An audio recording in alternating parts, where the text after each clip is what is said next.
Mumbai Pune express हायवेवर traffic jam पाहायला मिळतोय।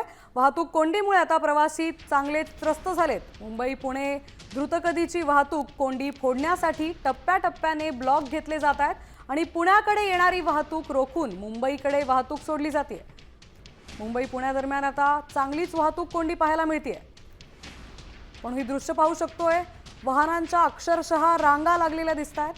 मुंबई पुण्यादरम्यान आपले प्रतिनिधी दिलीप कांबळे आपल्या सोबत जोडले गेले। दिलीप, मुंबई पुणे हायवेवर आता वाहतूक कोंडी पाहायला मिळते, काय अपडेट्स आहेत, काय परिस्थिती आहे? साहेब, 5:45 दरम्यान एक जो गॅस टँकर आहे तो आरसी बोगद्याच्या तिथे पलटी झाला। त्याच्यामुळे त्याच्यातून गॅस गळती झाली। त्या गॅस गळती झाल्यामुळे दोन्ही बाजूची जे ट्रॅफिक त्यावेळेस थांबवली होती। मात्र जवळजवळ 14 ते 15 तास झाले अजूनही तो टँकर जो आहे तिथून हलवला नाही। त्याच्यामुळे मुंबईवरून पुण्याला जाण्यासाठी जे ट्रॅफिक जे आहे ते लोणावळा असेल या बाजूला जे आहे जुन्या मुंबई पुणे हायवेला जे आहे ते वळवण्यात आलेली आहे। मात्र होत असताना अजूनही तो टँकर जो आहे तो तिथेच आहे।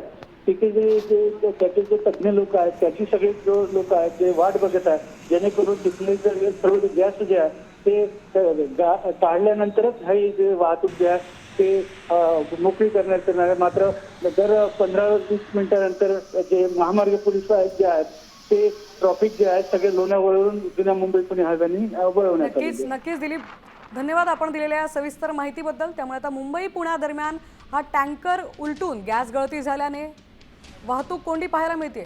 यंत्रणा दाखल झाली असूनही त्यावर तोडगा निघालेला नाही।